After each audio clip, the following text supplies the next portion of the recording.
نية صالحة إلى حضرة النبي صلى الله عليه وسلم. لهم الفاتحة. أعوذ بالله من الشيطان الرجيم. بسم الله الرحمن الرحيم. الحمد لله رب العالمين الرحمن الرحيم مالك يوم الدين. إياك نعبد وإياك نستعين اهدنا الصراط المستقيم صراط الذين أنعمت عليهم غير المغضوب عليهم ولا الضالين. بكل والدي آمين. Assalamualaikum warahmatullahi wabarakatuh. Bismillahirrahmanirrahim. Alhamdulillahilladzi faddala bani Adam bil ilmi wal amal. Wassalatu wassalamu ala sayyidina wa habibina wa syafi'ina wa asli wujudina wa maulana Muhammad al-hadi ila darajatil a'yal wa ala alihi wa ashabihi wa man tabi'ahum bi ihsanin ila yaumiddin. Amma ba'd, subhanaka la ilma lana illa ma 'allamtana innaka antal alimul hakim. Wa tub alaina innaka antat tawwabur rahim wahdina wa afina wa'fu 'anna ilal haqqi siratim mustaqim. La haula wa la quwwata illa billahil aliyyil azim al azizil alim. Adada kulli harfin kattaba wa yuktabu abadal abidin wa dahrat dahirin. Qala radiyallahu anni wa ankum wa an jami'il muslimin. Ahibba'il kiram, hadratal muhtaramin wal mukarramin, yang sama kita muliakan para alim, para kiai, para guru-guru agama, para asatidzah, terkhusus di lingkungan Masjid Nurul Palah Rinding,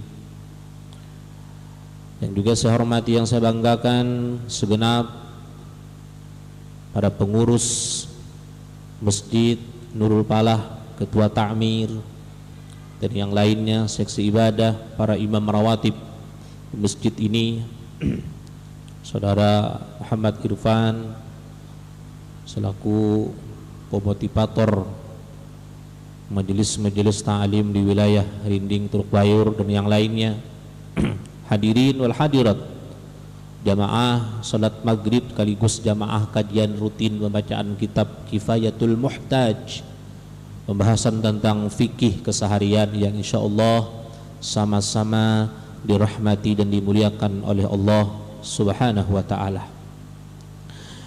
Tidak ada kalimat yang pantas untuk kita ungkapkan untuk mengawali kajian kita di kesempatan yang singkat dan manfaat ini selain ungkapan Alhamdulillahi Rabbil Alamin atas segala nikmat karunia anugerah yang Allah berikan kepada kita sampai detik malam hari ini.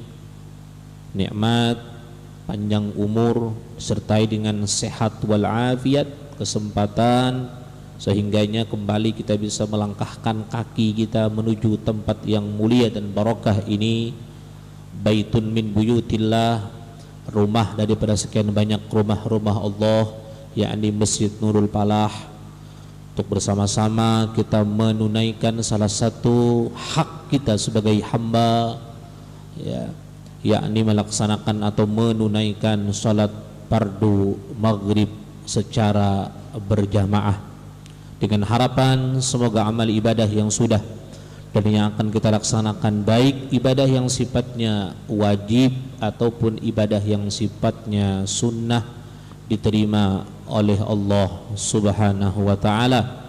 Dan semoga ilmu yang kita peroleh di majelis ini menjadi ilmu yang bermanfaat, berfaedah untuk kehidupan kita di dunia sampai ke akhirat kelak. Amin, amin ya rabbal alamin. Kedua kalinya salawat dan taslim selalu tercurah keharibaan junjungan kita Sayyidul Wujud wa Imami Kudil Mawjud, baginda Rasulullah sallallahu alaihi wasallam, kepada keluarga beliau, sahabat, kerabat, pengikut hingga ila yaumil qiyamah, teriring bacaan salawat Allahumma salli ala Muhammad wa ala ali Muhammad. Jamaah rahimakumullah, mari sama-sama kita memperbaharui niat i'tikaf kita, tajdidun niyah bil i'tikaf, al-masjid dengan sama-sama kita melepaskan bacaan Bismillahirrahmanirrahim. Nawaitu an a'taqifa fi hadzal masjidi sunnatan lillahi ta'ala. Dalam hati sahajaku beriktikaf dalam ini masjid bagiku sunnat karena Allah Ta'ala. Bismillahirrahmanirrahim. Qala al-musannif rahimahullahu ta'ala wa nafa'ana bihi wa bi'ulumihi fid darain ay ad-dunya wal akhirah amin. Lanjutkan pembahasan kita pada pertemuan sebelumnya.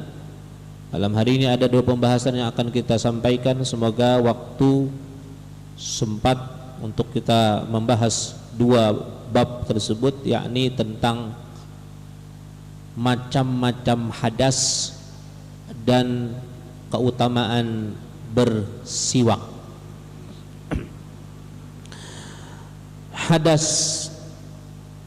Hadas terbagi 2 macam. Yang pertama hadas kecil, dan yang kedua hadas besar. Jadi hadas jamaah rahimakumullah dalam seluruh pembahasan ilmu fikih itu terbagi 2. Itu ada yang dinamakan dengan hadatsul asghar, hadas kecil, dan hadatsul akbar, hadas besar.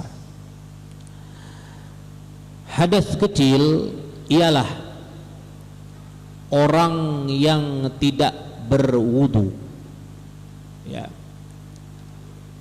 Diharamkan bagi orang yang berhadas kecil salat, tawaf, menyentuh Al-Quran, mengangkat Al-Quran. Juga diharamkan menyentuh peti Al-Quran yang kebetulan Al-Quran ada di dalamnya. Demikian juga haram menyentuh dadampar atau bahasa kita sekarang apa itu? Regal lah, atau meja yang khusus untuk Al-Quran yang kebetulan Al-Quran ada di atasnya. Sederhana jamaah rahimakumullah, makna daripada hadas kecil orang yang tidak berwudu. Berarti dia dalam keadaan hadas kecil. Sederhana pengertiannya. Apabila orang itu dalam keadaan tidak berwudu, maka dia termasuk adalah hadas kecil. Maka di situ ada konsekuensinya ketika orang tersebut tidak dalam keadaan suci, dalam hal ini tidak berwudu, maka haram baginya untuk melakukan sholat. Sholat. Ya. Sudah sampai di rakaat terakhir misalnya, ya.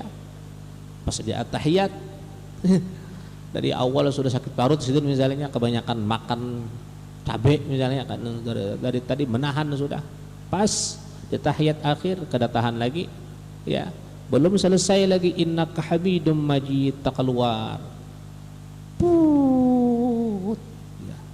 Kira-kira batal atau enggak sholatnya? Hah?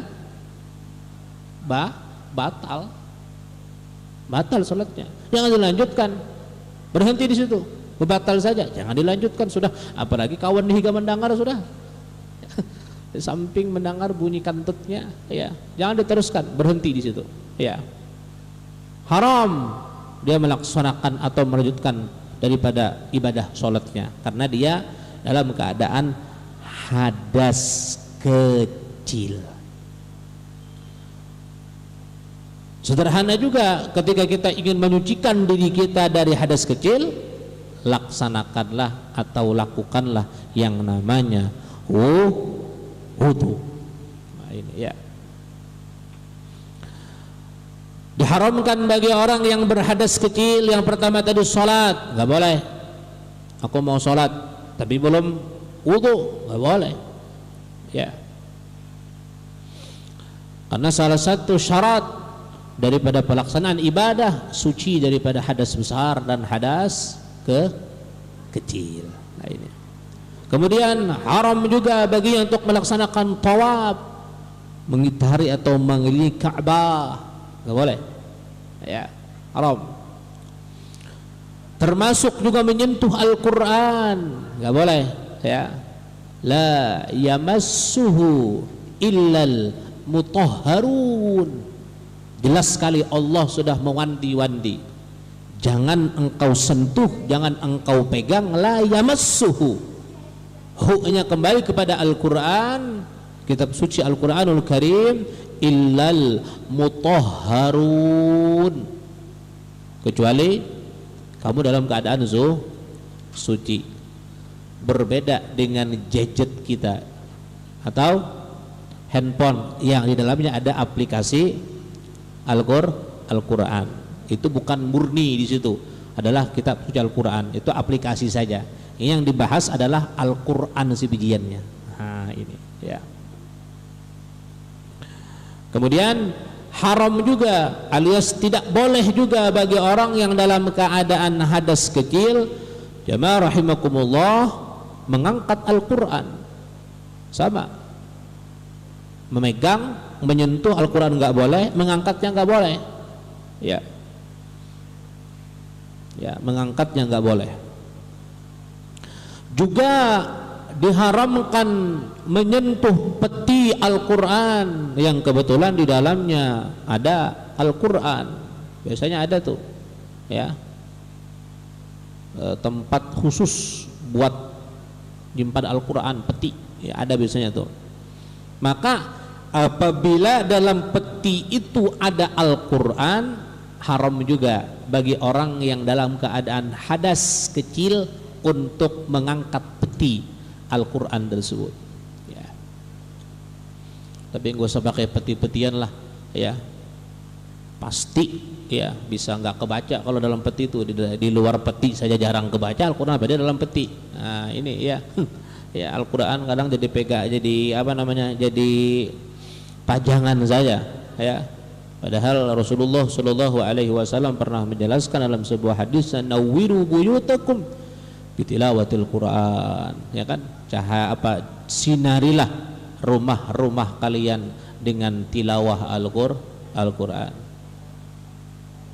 Kalau kita ingat jamaah rahimakumullah, dulu zaman-zaman kita di kampung atau belum masuk lagi listrik, ya, masih sunyi, masih gelap di kampung, tapi subhanallah Pak, ya, saling sahut menyahut setiap malam ba'da maghrib, ya, rumah ini, musola ini, langgar ini, surau ini ba'da maghrib, ya, malam ini baca surah Yasin, ya. Kita lihat lagi rumah sebelahnya, ya, ada yang baca suratul Waqi'ah. Padahal dulu nih listrik nggak masuk, ya, cuman lampunya lampu apa, pelitaan doang. Zaman udah berubah nih.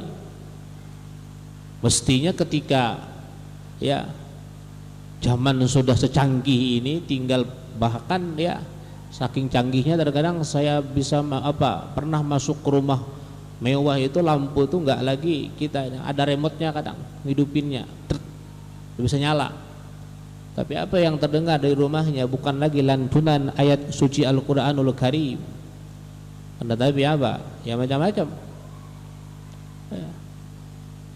Dangdutan, iya, tiap malam Indosiar ada ampihan dangdut terus itu, ya. Nah ini makanya orang-orang dulu tuh subhanallah, ya, berkah hidupnya, ya, ya, rezekinya lancar karena kehidupan mereka tidak lepas daripada amal soleh. Nah ini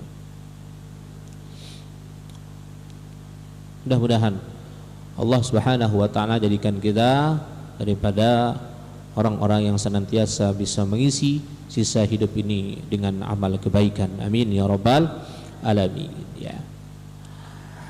Jadi nggak boleh, ya, bahkan disebutkan haram bagi orang yang berhadas kecil untuk menyentuh, ya, peti yang kebetulan di dalamnya ada Al-Quran. Demikian juga haram menyentuh dadampar.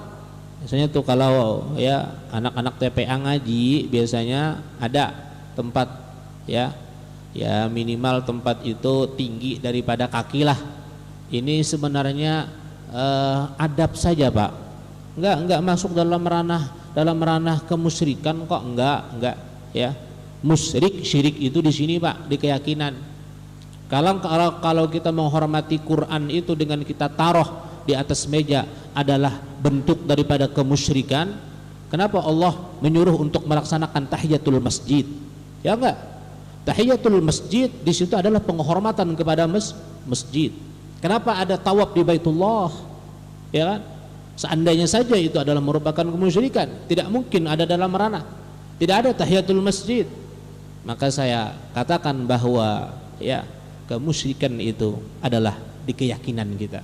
Ya, selama kita tidak meyakini bahwa Quran itu adalah melebihi istimewa daripada Allah Subhanahu wa taala, enggak masalah. Ya. Ini etika saja, adab saja, Pak. Al-adab fawqal ilm. Adab itu, etika itu lebih tinggi daripada ilmu, Pak. Dan terkadang orang yang beradab, beretika itu disitulah ilmu akan bisa masuk ke dalam hidupnya, Pak. Ya. Jadi ada ilmu, ada adab dengan guru, ada adab dengan ilmu. Nah ini, ya. Jadi saya mengingatkan kepada seluruh anak-anak yang mengaji di TPA agar kiranya senantiasa untuk beretika, beradab kepada kitabnya, Pak. Bukan hanya kepada gurunya, tetapi kepada ilmu yang dia pelajarinya. Nah ini. Makanya kadang ada dampar ya untuk ya juga selain untuk penghormatan terhadap Al-Quran, adab juga memudahkan agar mudah untuk mengaji. Coba kalau di lantai saja kan susah juga, Pak. Nah ini ya. Jamaah rahimakumullah, yang selanjutnya hadas besar. Tadi hadas kecil, ini hadas besar. Hadas besar ialah yang pertama orang yang bersetubuh, yang kedua orang yang keluar mani, dan yang ketiga perempuan haid atau nifas. Tiga golongan ini atau tiga tipe ini termasuk adalah daripada orang yang berhadas besar, ya, berhadas besar. Orang yang habis bersetubuh, ya, orang yang keluar mani, dan yang ketiga perempuan haid atau nifas. Nah ini. Cara menghilangkan hadas besar ini ialah dengan mandi atau tayamum. Nah, ya. Mandi atau tayamum bagi orang yang ada sebab. Tayamum itu bagi ada orang yang sebab uzur, ya. Jangan mentang-mentang musim dingin, ya.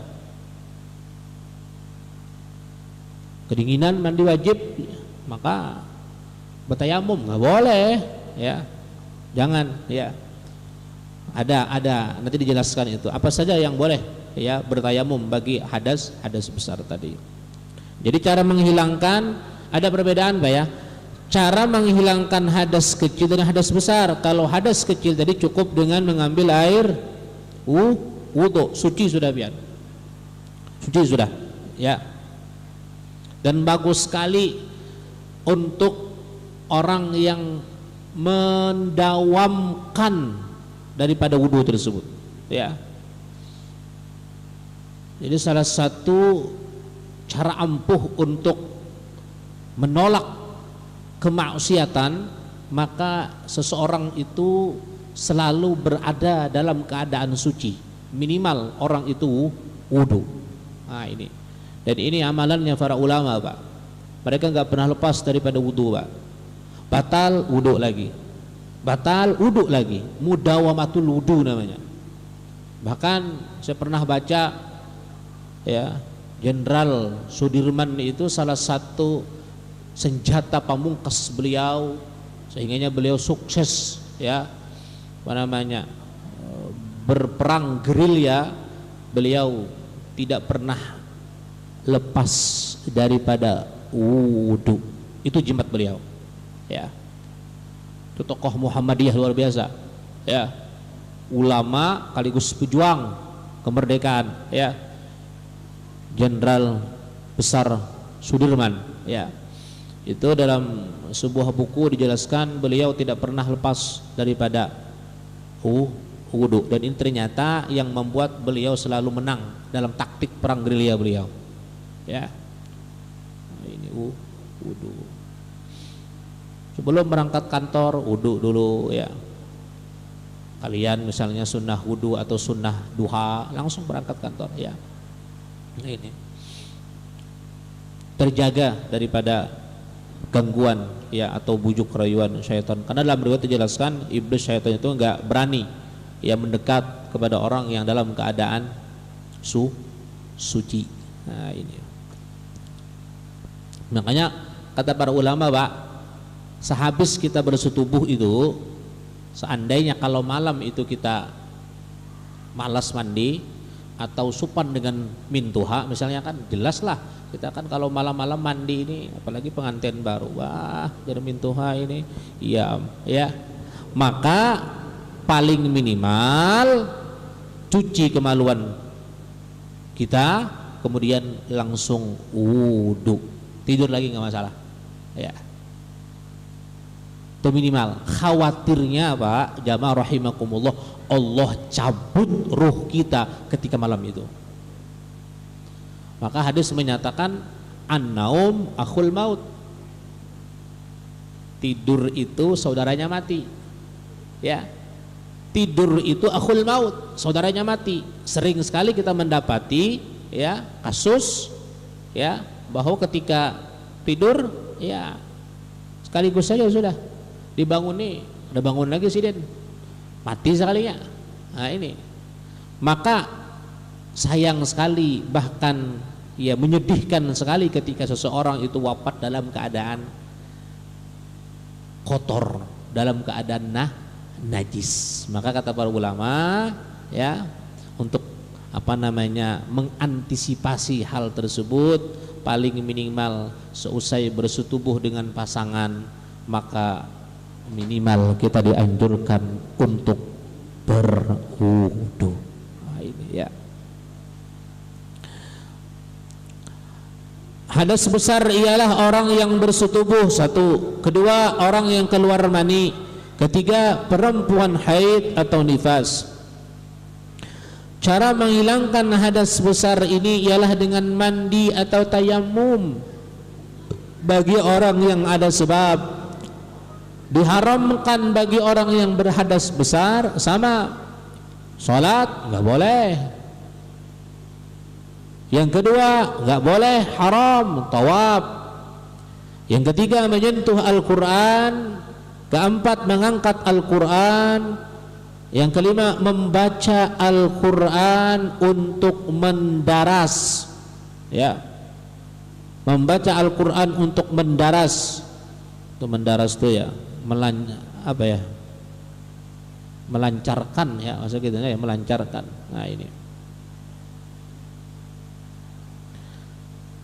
dalam kitab Sabilul Muhtadin, ulun tidak terlalu melebar sekali, tapi ini sekedar pengetahuan saja tambahan. Bagi orang yang haid dan nifas, guru atau ustazahnya, atau ustazah nggak mau, ustaz nggak mau haid, ya, ustazah, ya, itu bagi ustazah yang dalam keadaan haid, dalam kitab Sabilul Muhtadin boleh saja mengajar Al-Quran, tetapi dengan cara membacanya diputus-putus atau dipotong-potong. Nah, ini asal dia ustazah, gawiannya, pekerjaannya adalah ngajar ngaji. Nah, ini boleh dia, ya, tapi cara ngajarkannya atau cara membaca Qur'annya jangan kalau ya beda cara membaca, diputus-putus. Misalnya, ya ayyuhalladzina amanu kutiba alaikumusiyam. Ini kita yang normal nih, ya, yang enggak haid, ustazah yang enggak haid. Tapi yang bagi haid atau haid, ya, cara membacanya ya ayyuhalladzina amanu, dipotong-potong, diputus-putus, kutiba kumus, siyamu, boleh. Caranya seperti itu. Ya. Nah ini. Kemudian nggak boleh juga berhenti lama di masjid. Orang yang tiga tadi ya, orang yang bersetubuh, orang yang keluar mani, perempuan haid atau nifas, dia nggak boleh berhenti lama di masjid. Apalagi tidur di masjid dalam keadaan ya hadas besar nggak boleh. Ya. Tambahan, orang yang berhadas besar yang nomor 1 dan nomor 2, seperti tadi itu. Orang yang bersetubuh, orang yang keluar mani, tidak diharamkan masuk di satu pintu masjid dan keluar di pintu lainnya dengan tidak berhenti. Nah, boleh saja. Misalnya darurah, nggak ada tempat lain rumahnya, harus melewati masjid misalnya kan, di kota-kota besar misalnya di Jakarta sana, rumahnya pasti dia keluar dari rumahnya untuk menuju jalan misalnya mesti melewati teras masjid, gimana nih? Maka dia dalam keadaan nomor 2, 1 dan 2 tadi apa? Habis bersetubuh dan keluar mani, ya, maka boleh, tidak diharamkan masuk, boleh masuk Pak, di satu pintu masjid dan keluar di pintu lainnya dengan tidak berhenti. Contoh, orang dari sono misalnya mau ke jalanan, boleh dia masuk lewat pintu ini tapi keluarnya harus pintu sana. Boleh? Nggak boleh. Ya, di situ juga keluarnya nggak boleh. Harus keluar ya di pintu lainnya. Nah, ini ya. Ini boleh. Ya. Firman Allah Subhanahu wa taala, wala junuban illa abiri sabil. Adapun kata Allah, apabila mondar-mandir hukumnya haram, kalau hadas besar itu haid atau nifas, maka yang diharamkan tambah lagi yaitu puasa dan bersetubuh. Nah ini ya, mondar-mandir artinya berkeliling di dalam masjid, tapi kalau dia lewat saja nggak berhenti nggak masalah, meskipun orang tadi dalam keadaan hadas besar. Ya, cuma jenis hadas besar yang tipe pertama dan kedua Pak, yaitu orang yang bersetubuh, orang yang keluar mani.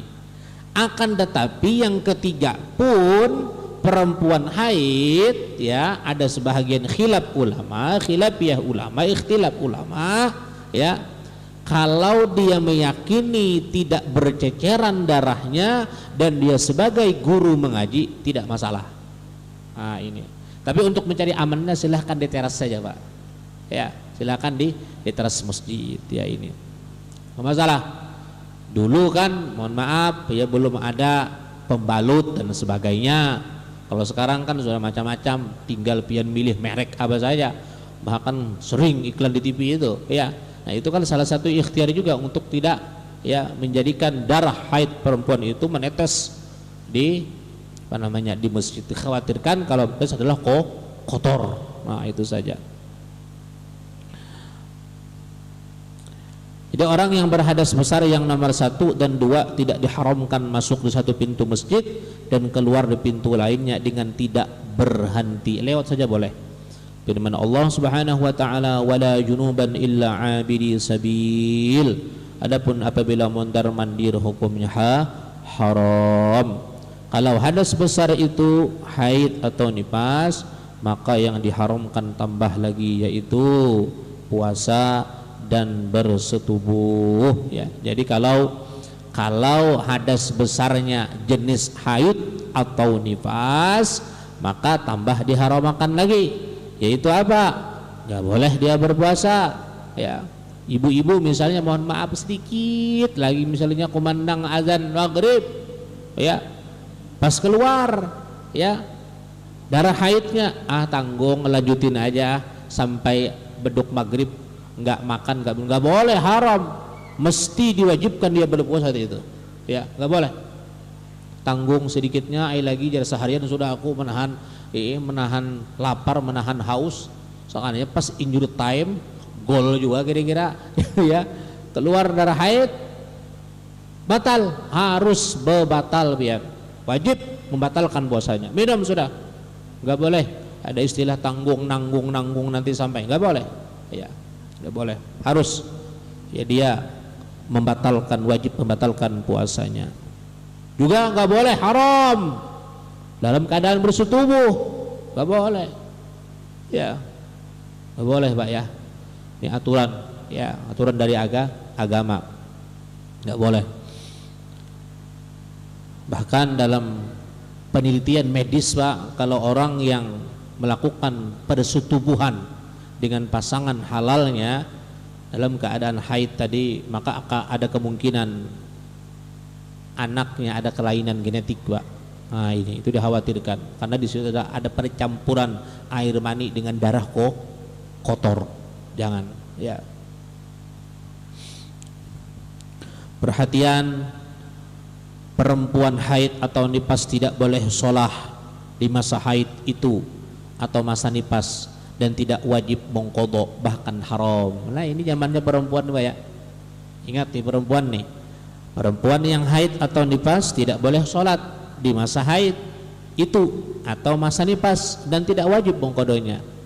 Enggak wajib dibayar kalau dia dalam keadaan haid ya. Allah Maha Adil Bu. Allah tahu bahwa perempuan itu banyak yang dikerjain, capek, susah ngurus anak, ngurus suami, makanya ada rukhsah, ada keringanan dalam hidupnya. Allah adakan haid. Nah ini hikmahnya haid. Makanya jangan pernah mengkritisi apa yang sudah ketentuan Allah, jangan. Pasti ada hikmahnya, pasti ada hikmahnya. Nah ini ya.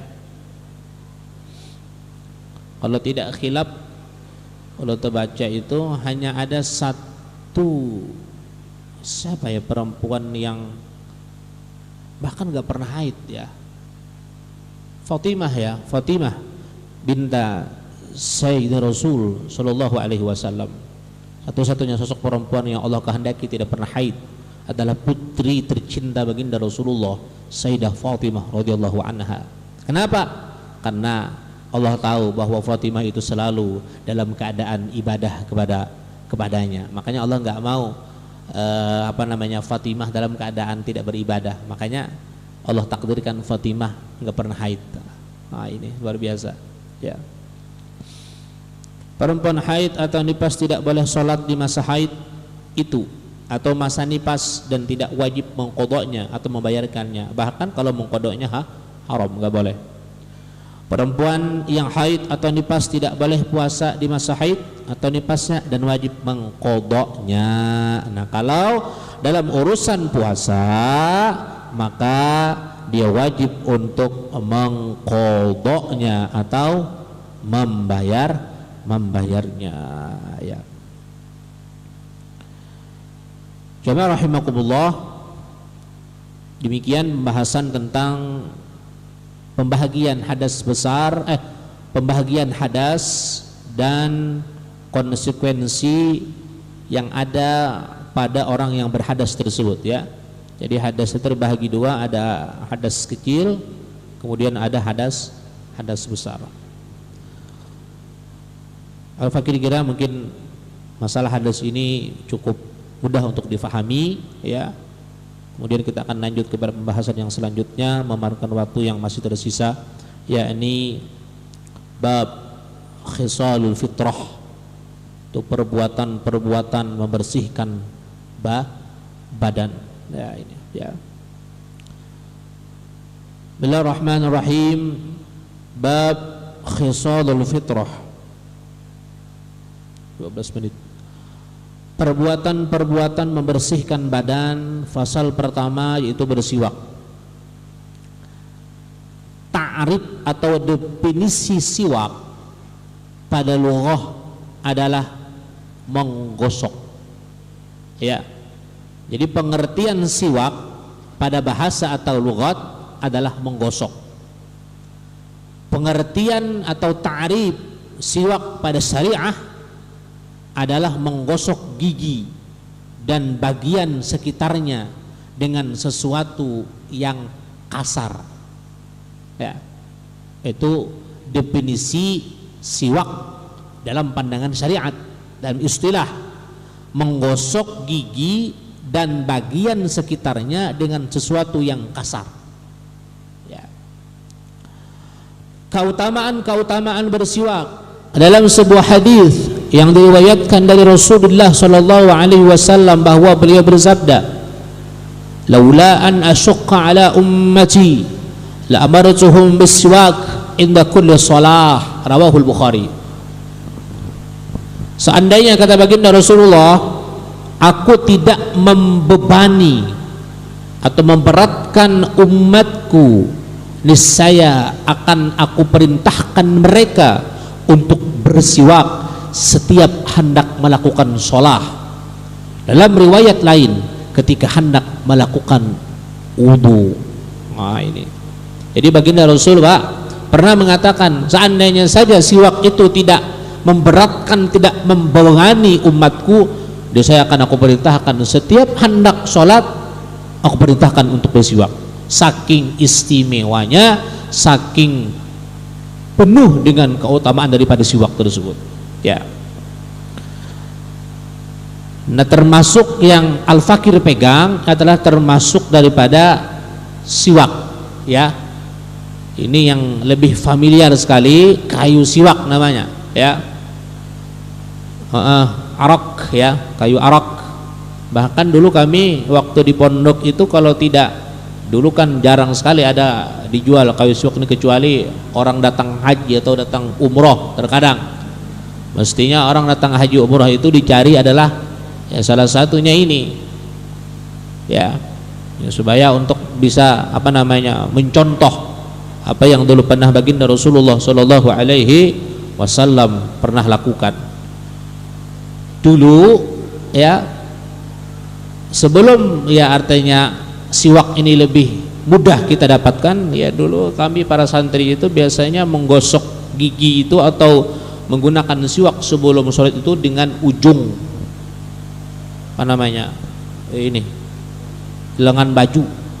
Nah,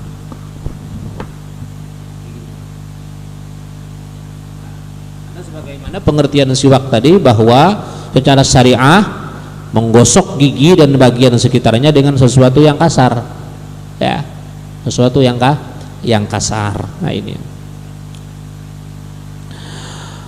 Rasulullah Shallallahu Alaihi Wasallam pernah bersabda, as-siwak mutharatun lil fami, maradatun lir rabbi, wa majlatun lil basari.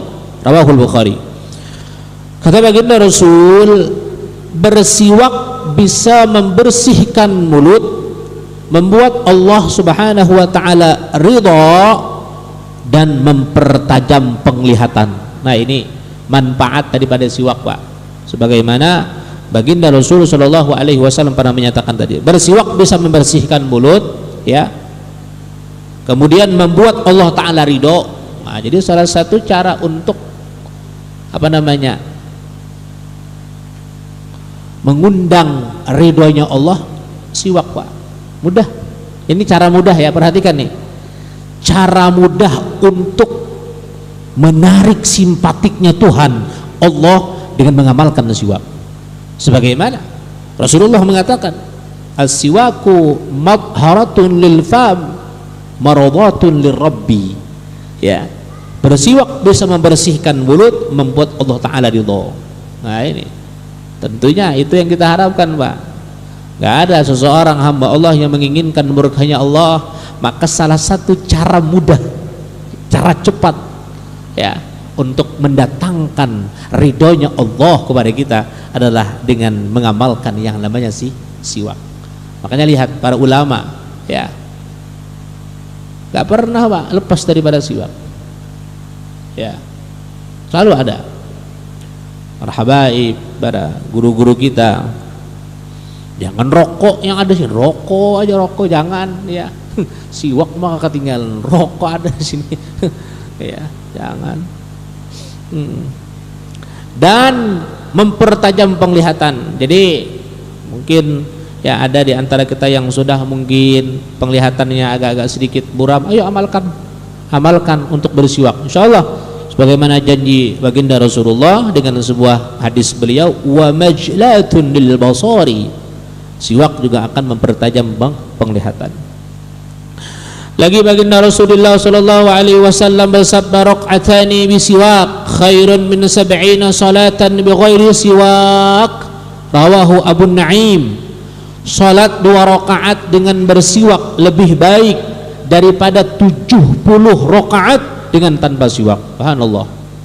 Salat dengan bersiwak, ya, apalagi dengan menggunakan kayu arak ini, ya, maka itu lebih afdal, ya. 2 rakaat saja dia sholat lebih baik, lebih afdal daripada 70 rakaat sholat dengan tanpa siwak. Wah ini ya, makanya dulu para santri dulu ya tahu keutamaan ini karena nggak mampu beli siwak, ya, karena dulu memang susah dibelinya, ya, kecuali ada orang yang datang haji umroh baru, ya, kadang ini dengan menggunakan ujung apa namanya tadi, ujung lengan baju tadi.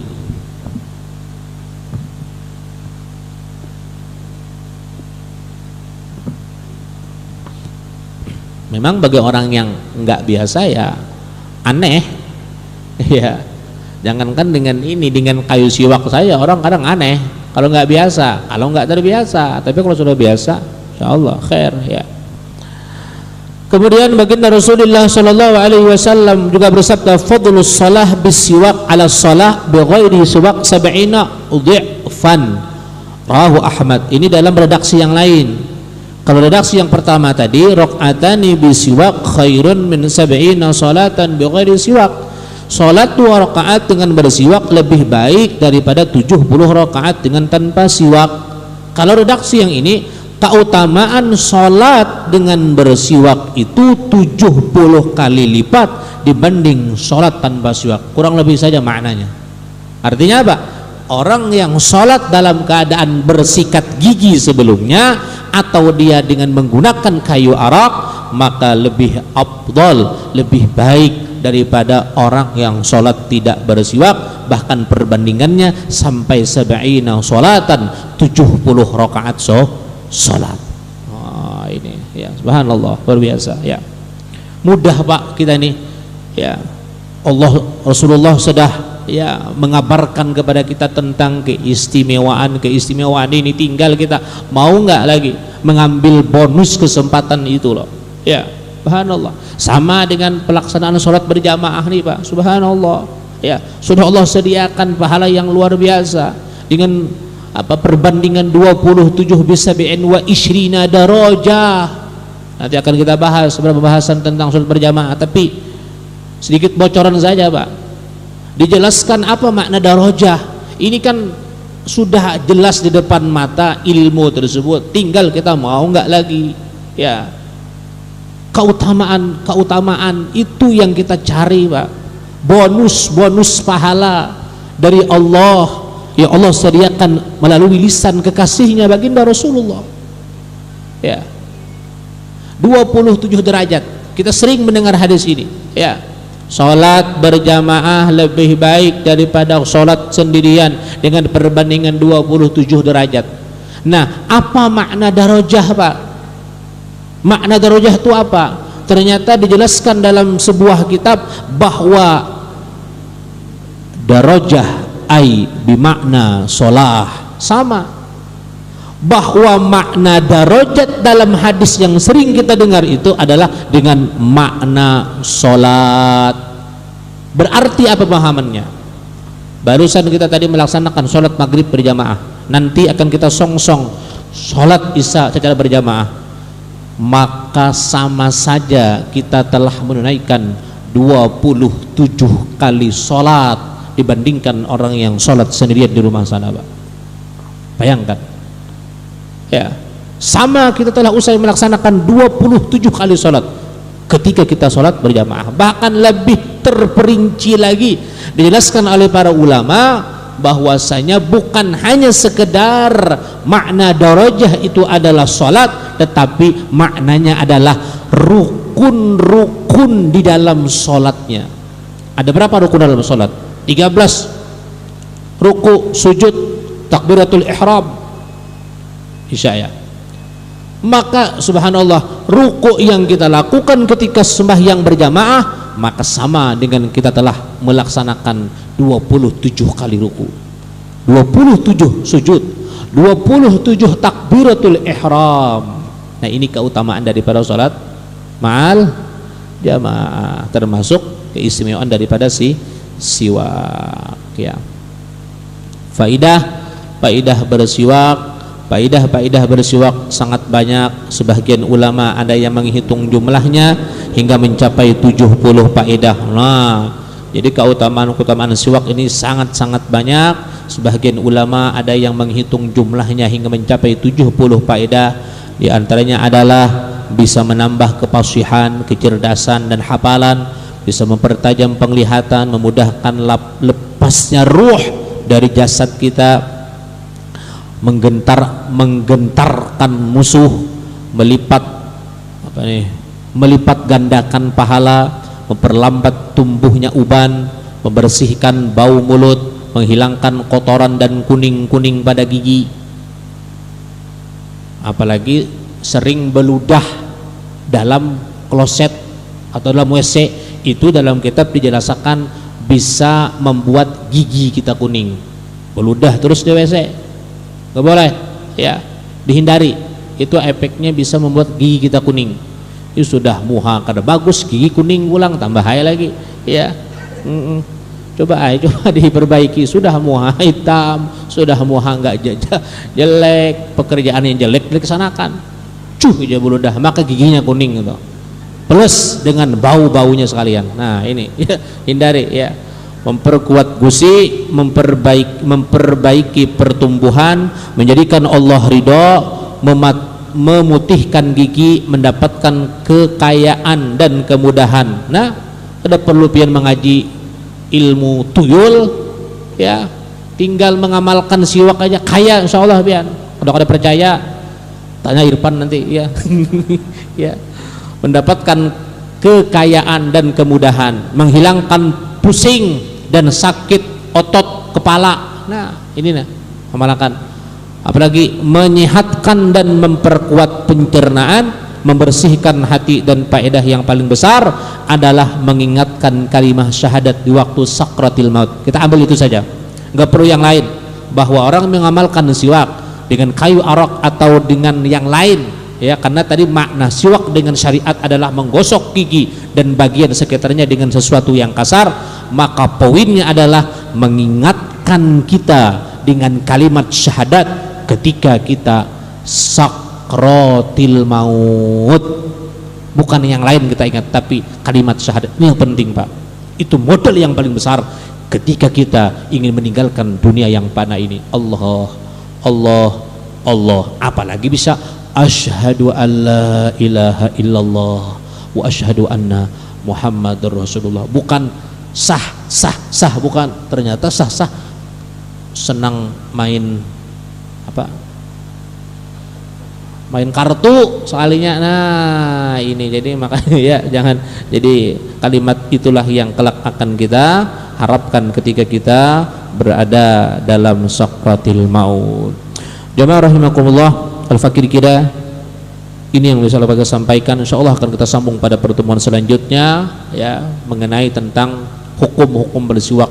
Ada 5 macam. Insyaallah mudah-mudahan Allah panjangkan umur kita, Allah sehatkan badan kita, Allah jauhkan kita daripada fitnah akhir zaman, dan Allah berikan kepada kita hidayah petunjuk sehingga yang selalu bisa melakukan ketaatan kepada Allah Subhanahu wa taala. Amin.